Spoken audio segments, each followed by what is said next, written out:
अस्सलामुअलैकुम, welcome back to my channel. Sindh high court और Lahore high court का फ़ैसला जो ही ज़हीर और दुआ ज़हरा के हक़ में आया, उसके चंद दिन बाद अब दुआ ज़हरा जो है वो अपने ससुराल जा चुकी हैं, यानी ज़हीर के घर जा चुकी हैं और वहाँ से उनका इंटरव्यू भी मंजर आम पर आ गया है। उन्होंने क्या कहा, तमाम हकीकत खोल दी और ख़ुद उन्होंने अपने मुँह से बताया कि ना तो मैं नशे में हूँ, ना मुझे कोई इंजेक्शंस लगाए गए हैं और ना ही मेरे कानों में कोई ईयरफोन्स हैं।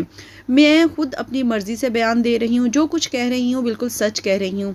इसके अलावा उन्होंने हाई कोर्ट में होने वाली मुलाकात अपने वालिदैन के साथ जो हुई उसकी भी हकीकत बताई। फिर ज़हीर को भी आज बुलवा लिया गया। एक यूट्यूबर है फ़ीमेल, उन्होंने ये इंटरव्यू शेयर किया अपने चैनल पर और साथ ही साथ उन्होंने ना सिर्फ दुआ ज़हरा का इंटरव्यू किया बल्कि ज़हीर का भी किया और ज़हीर भी फ़र्स्ट टाइम जो है वो बोलते हुए दिखाई दिए और दोनों ने अपनी कहानी रुदात सुना दी कि किस तरह से वो मिले, किस तरह से गेम्स खेलते रहे और किस तरह से उन्होंने फ़र्स्ट टाइम उस दिन देखा दुआ ज़हरा ने ज़हीर को, जब वो पहली बार अपना घर छोड़कर ज़हीर के पास लाहौर पहुँची। दोनों का कहना था कि फ़र्स्ट टाइम दोनों ने उन्हें देखा था एक दूसरे को, इससे पहले वो सिर्फ गेम्स के थ्रू चैट किया करते थे। इसके अलावा आपके साथ डिटेल शेयर करते हैं, मगर इससे पहले आप लोगों से छोटी सी रिक्वेस्ट करते हैं कि जो लोग हमारे चैनल पर न्यू हैं, जिन्होंने अभी तक इसको सब्सक्राइब नहीं किया, वो सब्सक्राइब कर दें और साथ लगे बेल आइकॉन को ज़रूर प्रेस करें ताकि आने वाली वीडियोस की नोटिफिकेशन आपको मिल सके। और वीडियो पसंद आने पर लाइक ज़रूर कीजिएगा और दुआ ज़हरा और ज़हीर का इंटरव्यू जो है वो कंप्लीट एंड तक वॉच कीजिएगा और उसके बाद अपनी राय का इजहार ज़रूर कीजिएगा। आज मैं सबसे पहले ज़हीर से सवालात करूंगी, क्योंकि ज़हीर जो है ना, उसके बारे में अक्सर लोग ये प्रोपेगेंडा कर रहे थे कि वो बोलता नहीं है या वो बहुत डरा हुआ है, या खुदा न खास्ता कहा जा रहा था कि गैंग का सरबरा कोई और है और इसको आगे किया हुआ है। तो जनाब, कैसे हो ज़हीर? मैं ठीक ठाक, आप सुनाएं? अल्हम्दुलिल्लाह मैं बिल्कुल ठीक हूँ। सब लोग आपको देख रहे हैं, हैंड वेव कर दो। अच्छा जी, सबसे पहले तो मैं ज़हीर से ये पूछूंगी कि इन 2 महीनों में मेरे कमेंट सेक्शन में लोग ये लिखते थे कि आप एक माली हो। आपने इस बात का अब जवाब देना है कि क्या आप माली हो या नहीं हो, और साथ में ये भी बताना है कि मैं लोगों को बता रही थी, क्योंकि आपने हमें बताया हुआ था कि आप मोबाइल सेल परचेज़ का काम भी करते हो और आपकी जो मंथली इनकम है वो 80 से 90,000 है, तो लोग इस बात का यकीन करने को तैयार नहीं थे। अब आप बताओ कि आप माली हो और आपकी कितनी जो है वो सैलरी या आपकी कितनी इनकम है पर मंथ, वो लोग जो है वो जानना चाहते हैं। मैंने recently FSc pre medical complete की है पंजाब कॉलेज से, और साथ साथ मैं मोबाइल सेल परचेज़ का काम भी करता हूँ। आईफोन्स को रिपेयर करवा के सेल करता हूँ, तो इसमें 60 70 से 80 तक मेरी इनकम है मंथली। और लाहौर में सब जानते होंगे फीस सेंटर मार्केट है, वहाँ पे मेरा ये चलता है काम, सब जानते हैं मुझे वहाँ पे। बिल्कुल, और ये सारी चीज़ें जो हैं हमें ऑलरेडी पता भी थी, आपसे भी हम लोग कंफर्म करते थे, क्योंकि मुझे तो यहाँ तक लोगों ने कहा कि आप शायद इस गैंग की सरगना है, और कहा गया कि आपके पास इतनी एक्यूरेट इन्फॉर्मेशन कहाँ से आती है। तो ऑब्वियसली हमारा जो सोर्स था वो डायरेक्ट दुआ और ज़हीर थे, लेकिन अनफॉर्चुनेटली जो लोग प्रोपेगेंडा कर रहे थे उनका डायरेक्ट इनसे रब्ता नहीं था और वो खुद से ही कहानियाँ बनाते चले जा रहे थे। तो ज़हीर, इतने अरसे में जो आप लोग इधर उधर जा रहे थे, तो क्या आप सब लोगों के व्लॉग्स देखते थे और आपको पता चलता था कि हमारे बारे में इतनी झूठी बातें जो हैं वो फैलाई जा रही हैं? हम YouTube देख रहे थे और आपकी वीडियोस भी देख रहे थे और कमेंट्स हम दोनों मिलके पढ़ रहे थे। लोगों को असल में जो रियल इन्फॉर्मेशन है वो पता नहीं होती, लोग उनको मिसगाइड करते हैं, तो जिसकी वजह से वो ऐसे कमेंट्स और ऐसी राय देते हैं अपनी। हमने सबकी वीडियोस देखी हैं और साथ साथ उनको मॉनिटर भी किया है, और हम दोनों तो हंसते थे कि ऐसे कमेंट्स ऐसा कुछ तो है ही नहीं, तो लोगों के देखते थे हम। लेकिन उनकी गलत इन्फॉर्मेशन फैलाने की वजह से आपको जो मुश्किलात का सामना करना पड़ा, क्योंकि खुदा ना खास्ता पूरी कौम के सेंटिमेंट्स जो थे वो दुआ के साथ थे। लोग ये समझ रहे थे कि ये कोई गैंग है और आपके बारे में कह रहे थे कि आपको आगे किया हुआ है, इसलिए आप बोलते नहीं हो।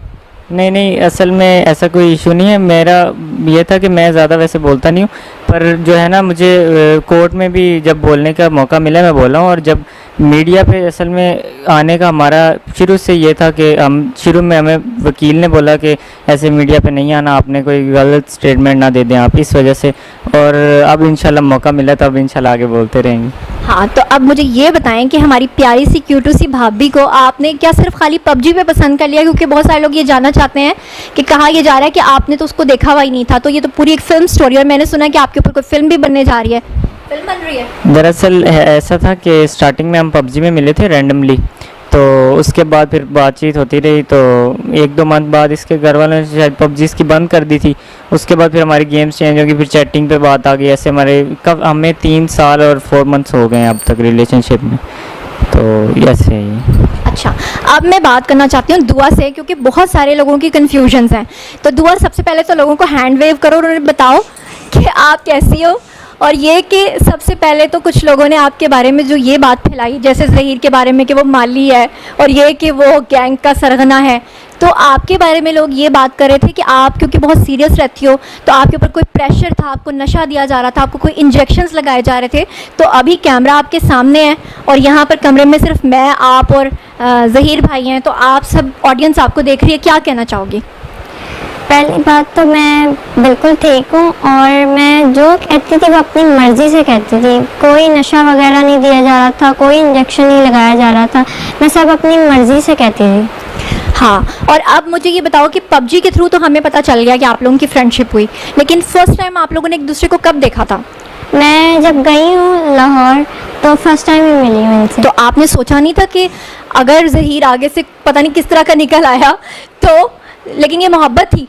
मोहब्बत थी, सच्ची मोहब्बत। सच्ची मोहब्बत वो तो हमें इसलिए नज़र आती है कि एक ऐसी लड़की जो सिंध हाई कोर्ट से लेकर लाहौर, अच्छा हाँ, मैं चाहती हूँ कि आप जो आंसर दें, मेरे कुछ व्यूवर्स ने कहा था कि आप दुपट्टा उतार के दें। उसकी वजह यह है कि लोगों ने एक ये इल्ज़ाम लगाया कि जो सिंध हाई कोर्ट में आपने कपड़ा लपेटा हुआ था एक ब्लैक कलर का, तो लोग कह रहे थे कि आपके कानों के अंदर जो है वो कोई हैंड फ्री लगी हुई है या ब्लूटूथ लगी हुई है जिसके ज़रिए से आपको इंस्ट्रक्ट किया जा रहा है। मैं चाहती हूँ आप दुपट्टा लोगों के सामने ही उतार दो, खुदा न खास्ता बाद में कहीं ये इल्ज़ाम ना लगा दे कि आपको शायद कोई कानों में कोई चीज़ लगी हुई है।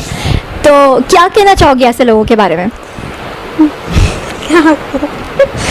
नहीं, जो लोग आपके बारे में ये कह रहे थे कि आपके कानों में कोई इंस्ट्रक्शंस दी जा रही हैं। ऐसा कुछ भी नहीं है, मैंने सब अपनी मर्ज़ी से कहा था और मेरे कान में कुछ भी कोई एयरपॉड्स वगैरह कुछ भी नहीं लगे हुए थे। दुपट्टा मैंने इसलिए किया था क्योंकि मुझे पसंद है, अब मुझे करना पसंद है, तो मैंने अपनी मर्ज़ी से दुपट्टा निकाब वगैरह किया हुआ था। अच्छा दुआ, मैं आपसे एक और चीज़ पूछना चाहती हूँ कि आपके पेरेंट्स ने अभी रिसेंटली अपना एक स्टेटमेंट दिया है जिसे लेकर सब यूट्यूबर्स चल रहे हैं। वो ये कह रहे हैं कि जब आखिर में पूछा गया आपसे कि आप अपने पेरेंट्स को मिलना चाहती हैं, आपने जज साहब से कहा मैं नहीं मिलना चाहती, लेकिन जज साहब ने आपसे रिक्वेस्ट किया कि आप मिल लो।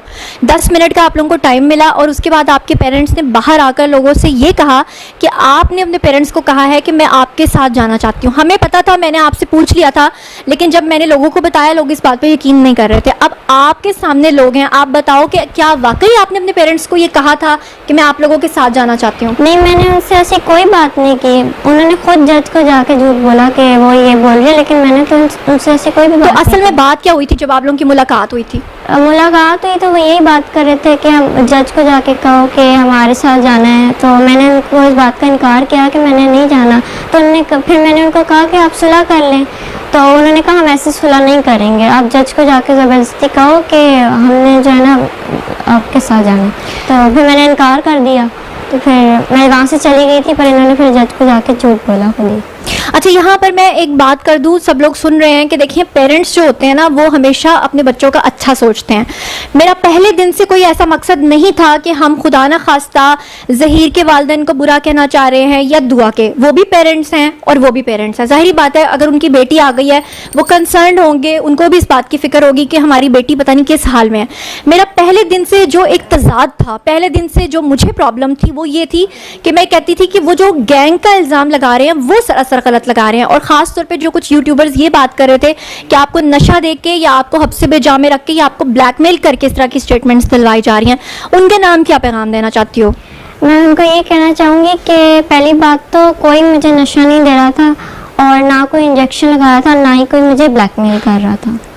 और दुआ, आपकी एज के हवाले से बहुत एक प्रॉब्लम उठा हुआ है क्योंकि आपका वेट बहुत कम है। अभी मैं आपको देख रही हूँ और मैं इस बात को समझती हूँ बीइंग मीडिया पर्सन के, जिस तरह मैं बहुत ज़्यादा स्मार्ट हूँ लेकिन कैमरे पे मैं 10 kg ज़्यादा होंगी, तो इसी तरह से आप जो हैं वो ज़्यादा आने के बजाय ना और थिन दिखाई देती हैं।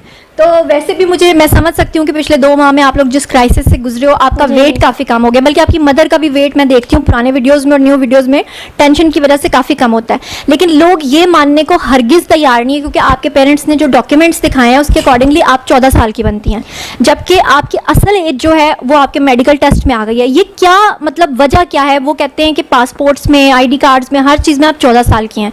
तो अब लोग सुन रहे हैं, आप क्या कहना चाहोगी? पहले तो ये कि उन्होंने जो मेरी एज पासपोर्ट और बेफॉर्म वगैरह में उन्होंने लिखवाई हुई है वो एज कम लिखवाई हुई है। अच्छा, मेरी रियल एज 17 है और वो लोग जैसे माँ बाप अक्सर करवाते हैं लड़कियों की कि शादी का मसला और जॉब्स का, तो उन्होंने इसी तरह मेरी एज भी कम लिखवाई हुई थी। तो वो तो कहते हैं कि हमारी शादी 2005 के एंड पे हुई है और ये 2008 में पैदा हुई है, जबकि आप ये कहती हैं कि आप 2006 में पैदा हुई थी। जी। यानी ये बात समझ में आती है कि 2005 में अगर शादी हुई है तो 2006 में आप पैदा हुई, लेकिन वो उन्होंने आपकी 2-3 साल आगे बढ़ा के एज लिखी हुई थी, जिसकी वजह से डॉक्यूमेंट्स में आपकी एज कम आ रही थी और यानी कि आपकी मेडिकल रिपोर्ट में बिल्कुल सही वो चीज़ आई है। जी बिल्कुल ठीक है। जी, तो दुआ इस वक्त आपके पेरेंट्स भी डेफिनेटली आपको देख रहे होंगे, सुन रहे होंगे, आप उन्हें क्या कहना चाहती हैं? कैमरा आपके सामने, आप कहिए उनको। मैं उनसे ये कहना चाहती हूँ कि हमने इस्लाम के मुताबिक शादी की है, ठीक है, मैं वो अगर मानते हैं कि मुझसे गलती हुई है तो मैं उनको सॉरी भी कहती हूँ। बस मैं ये चाहती हूँ कि वो अपना दिल बड़ा करें और मुझे और ज़हीर को एक्सेप्ट करें। मैं मानती हूँ वो भी तकलीफ़ से गुजरे हैं, मैं भी गुजर रही हूँ, बस वो अपना दिल बड़ा करके मुझे और ज़हीर को एक्सेप्ट कर लें। और जो ये लोग गलत बातें फैला रहे हैं ना कि वो गैंग है वगैरह, वो ऐसा कुछ भी नहीं है। ज़हीर की फैमिली बहुत अच्छी है, ज़हीर भी बहुत अच्छा है, उन्होंने मुझे बहुत खुश रखा है और मुझे एक्सेप्ट किया है। और ज़हीर की वालदा जो हैं वो भी बहुत ही अच्छी हैं। अभी हम लोग जब आए तो उनका जो रवैया था दुआ के साथ वो इस तरह से था कि जब हम लोग इनके घर में एंटर हुए तो पता ये चला कि उन्होंने दुआ से पूछा कि आपको क्या खाना है, और दुआ ने कहा कि मुझे पिज़्ज़ा ऑर्डर करना है।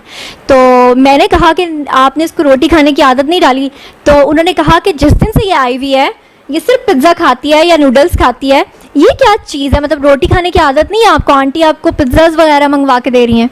जो मैं मांगती हूँ वो मुझे फ़ौरन ला कर देती हैं, बस मुझे इन चीज़ों की आदत है तो मैं वही खाती हूँ। और मुझे एक और बात पता चली दुआ के बारे में कि ये पराठा अव्वल तो खाती नहीं है और अगर खाए तो नमक के साथ खाती है, ये क्या सीन है? मुझे शुरू से आदत है इसके साथ खाने की। तो इसी वजह से दुआ का वेट जो है ना आई थिंक 35 kg है, और उसकी वजह से इतना अंडर वेट होने की वजह से लोग समझते हैं कि दुआ की एज कम है। लेकिन अब आप हमारी भाभी बन गई हो तो अब आपको पराठे भी खाने पड़ेंगे, ब्रेड्स भी खानी पड़ेंगी और पंजाब के देसी आटे की रोटियां भी खानी पड़ेंगी, है ना? जी। अच्छा दुआ, एक बात जो लोग पूछ रहे हैं सबसे ज़्यादा कमेंट सेक्शन में वो ये है कि आपने जब वहाँ से यहाँ आने का फ़ैसला किया, जो आपके जेठ हैं उन्होंने हमें बताया कि आपने पहले अपने घर से रिक्शा लिया, फिर आप एयरपोर्ट गई, वहाँ से आपने एक टैक्सी करवाई। लोग इस बात को किसी भी सूरत मानने को तैयार नहीं, क्योंकि वो ये कहते हैं कि एक इतनी छोटी सी छटांग भर लड़की कैसे ये हो सकता है कि बजाय कि ज़हीर का कोई फैमिली मेम्बर आपके साथ शामिल ना हो या आपको कोई लेने ना गया हो, ये पॉसिबल ही नहीं है। वो लोग कहते हैं कि हम मान ही नहीं सकते कि आप अकेले वहाँ से आए हो। तो आप अल्लाह ताला को हाजिर नाजिर जानकर जो कहना चाहती हो, कैमरा आपके सामने, लोग आपको सुन रहे हैं, आप बताओ। सबसे बड़ी बात तो ये कि ज़हीर को और ज़हीर की फैमिली में से किसी को भी ये पता नहीं था कि मैं इस तरह आ रही हूँ, और मैं खुद ही आई हूँ अकेली। मैंने खुद टैक्सी करवाई, रिक्शा से पहले अपने घर से लेके वहाँ उसको कहा कि मुझे टैक्सी स्टैंड पे छोड़ दें, उन्होंने मुझे वहाँ छोड़ा, तो फिर मैंने वहाँ से खुद टैक्सी करवा के खुद लाहौर में अपनी मर्जी। यहाँ पे मैं आपसे एक सवाल पूछना चाहती हूँ, क्योंकि लोगों के कंसर्न्स हैं। वो कहते हैं कि इतनी छोटी सी लड़की अगर अकेली टैक्सी में आकर बैठ जाए तो टैक्सी वाला कैसे, खुदा न खास्ता, उसको वहाँ इतने घंटों का सफ़र है, 12, 13, 14 या 24 घंटे का, तो इतनी दूर से वो कैसे सेफली उसको ले आया? खुदा न खास्ता क्यों उसके साथ कोई हादसा नहीं हुआ? जैसे आजकल हमारे आप सुनती हैं कि किस तरह की स्टोरीज़ हैं। तो जब आप बोल तो आप सच रही हो, लेकिन जब आप ये बात करती हो तो लोग नहीं यकीन करते कि आप अकेली कैसे टैक्सी में आ गई।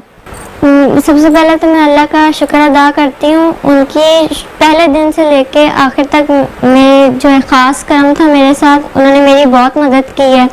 तो अल्लाह की मदद थी, क्योंकि मैं जो है ना इस्लाम के मुताबिक एक इस्लामी काम करने जा रही थी।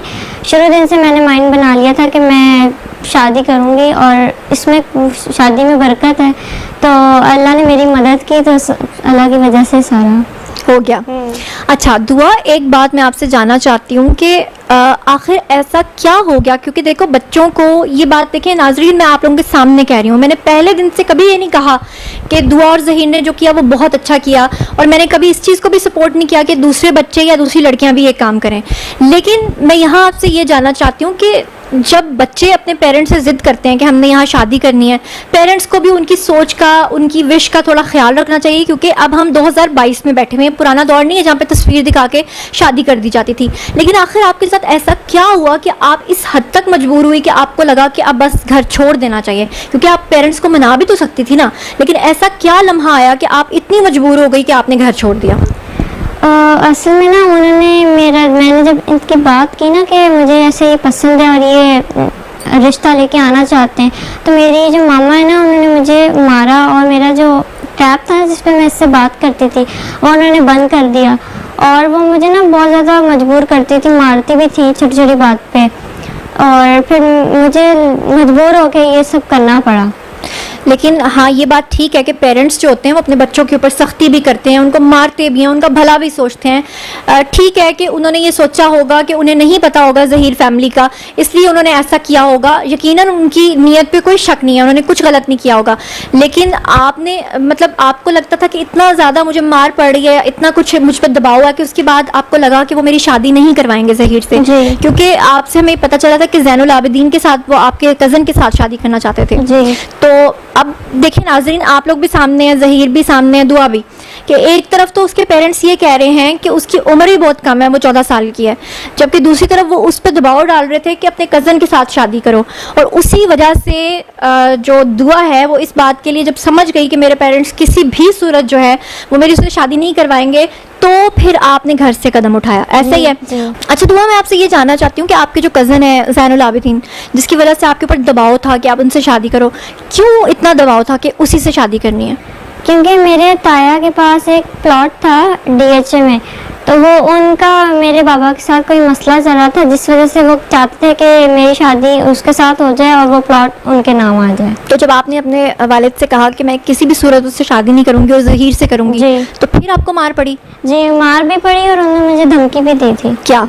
कि मैं तुम्हें मार दूंगा अपने हाथों से, ऐसी बात आइंदा ना करना। अच्छा, और आपके मामू के बारे में भी मैंने सुना है, हालांकि मेरी उनसे बात हुई थी पहले दिन ही जब आप वहाँ से यहाँ आई थी, तो मैंने आपके वालिद को सबसे पहले रब्ता किया था और आपके मामू ने मुझे खुद कहा कि इसमें कोई गैंग इन्वॉल्व नहीं है और इन्होंने अपनी मर्जी से शादी किया। लेकिन ऑन स्क्रीन वो ये बात नहीं करते थे, ऑफ स्क्रीन वो ये बात करते थे। तो आपके मामू ने भी कोई धमकी वगैरह दी थी?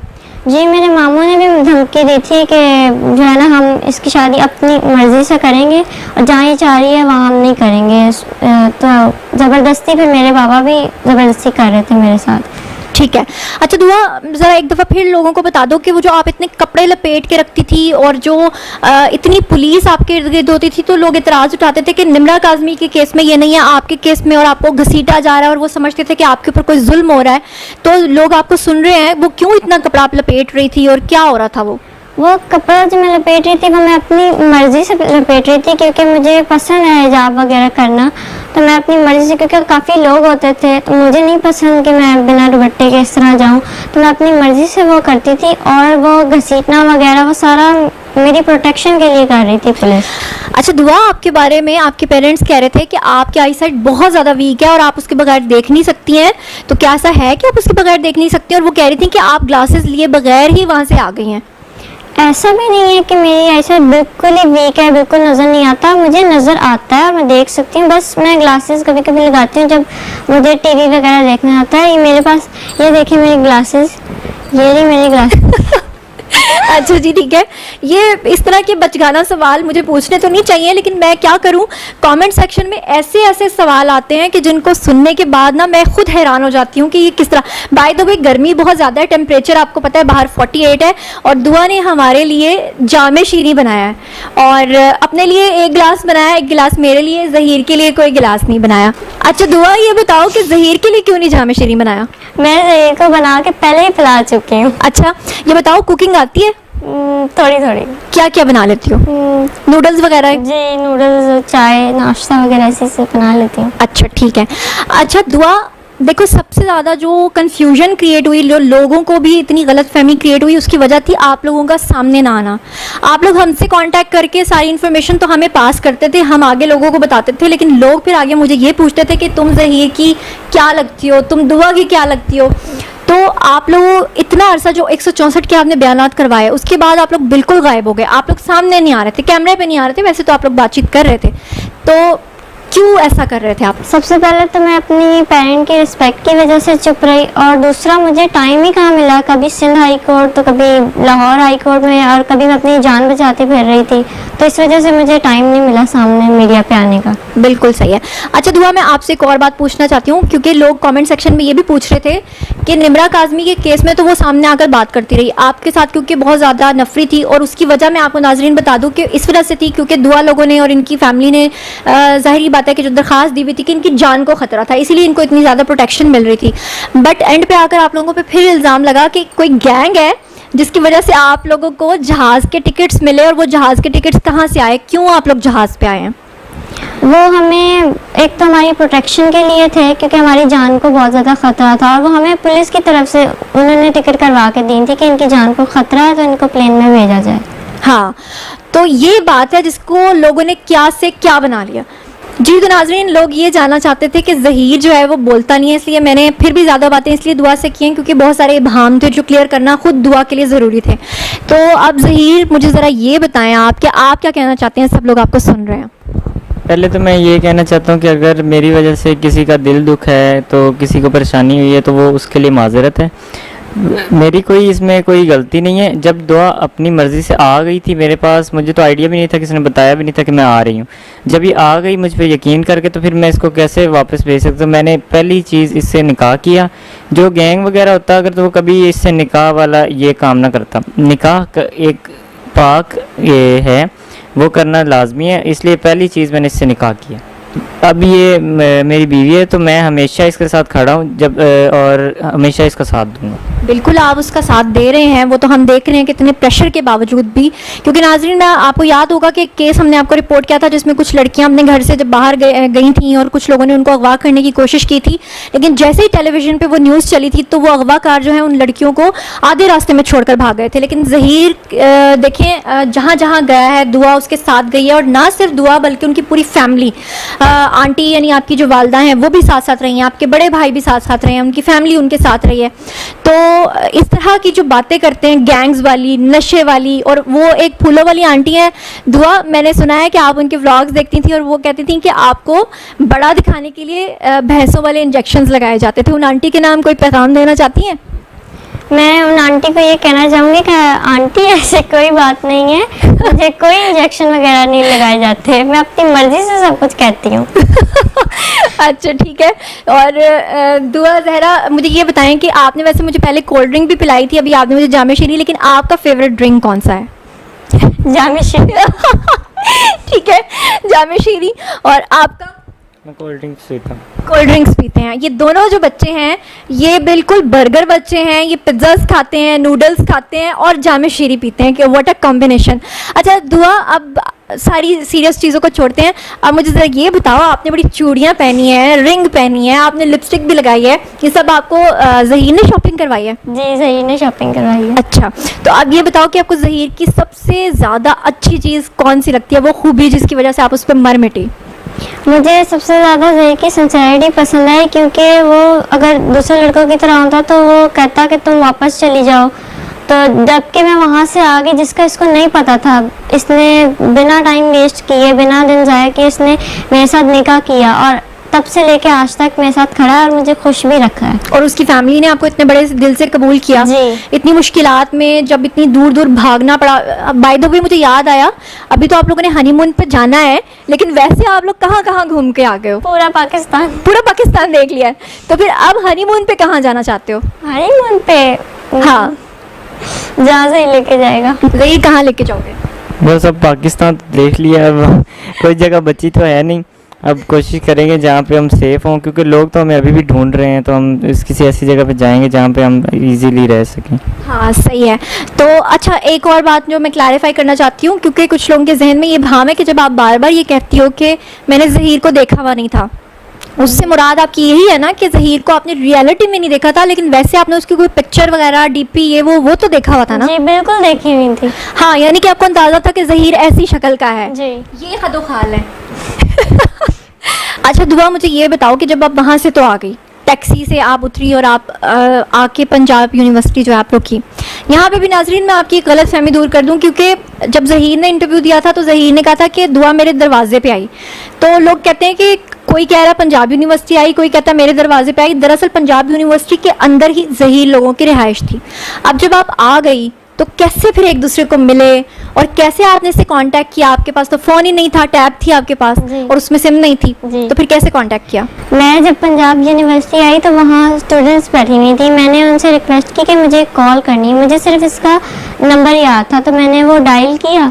मैंने इससे बात की तो ये हैरान हो गया कि ये आई है। फिर ये आया वहाँ पे, तो पहले तो हैरान हो गया मुझे देख के, फिर मैं भी खुश, वो भी खुश हुआ। फिर हम दोनों की आपस में बातचीत हुई। फिल्मी सीन हो गया, तो मुझे वीर ज़ारा वाला सीन लग रहा है, जैसे वो शाहरुख जो है वो सरहद पार करके आया था, तो यहाँ पे तो आपके लिए सिंध से पंजाब आना सरहद पार करने वाला सीन हो गया। वीर ज़ारा की तरह आप भागती हुई आई। और ज़हीर आपका तो चेहरा देख के, मतलब वो देखो कैसी बब्बर शेरनी निकली है। आप तो ऐसे डरे हुए दिखाई देते थे कि आपकी सांसें सूखी हुई हैं। जब आपने उसको देखा क्या सोचा? पहले तो मुझे आइडिया नहीं था कि ये इस तरह से आ जाएगी। जब इसने कॉल की तो पहले मैं जब पहुंचा इसके पास तो मैंने देखा, मैंने से पूछा कि तुम कैसे, इस तरह तुमने बताया नहीं। तो इसने बोला मेरे हालात ही ऐसे थे घर के कि मुझे ये स्टेप लेना पड़ा। फिर मैंने इससे बैठ के बातचीत की, फिर उसके बाद हमने यही हल निकाला कि हम निकाह करेंगे और फ़ौरन करेंगे। आपने सुना कंप्लीट इंटरव्यू दुआ ज़हरा और ज़हीर का, जो कि एक यूट्यूबर ने लिया। आपको हमने कंप्लीट इंटरव्यू सुनाया। ये तमाम बातें सुनकर जानकर आप क्या कहेंगे? कमेंट बॉक्स में अपनी राय का इजहार ज़रूर कीजिएगा। हम बस यही दुआ करेंगे कि अल्लाह पाक तमाम बेटियों की इज़्ज़तों को महफूज रखे, अल्लाह पाक तमाम बच्चों को हिदायत दे और माँ बाप का फर्मा बरदार बनाए, और माँ बाप को भी उनसे प्यार और मोहब्बत और शफ़क़त से बरतने की तौफ़ीक अता फरमाए। आपको भी अपने हिफ्ज़ व अमान में रखे, नागहानी आफत और मुसीबत से बचाए। हमें भी अपनी दुआओं में याद रखिएगा। इंशाल्लाह नेक्स्ट वीडियो में मिलेंगे, तब तक इजाज़त दीजिए।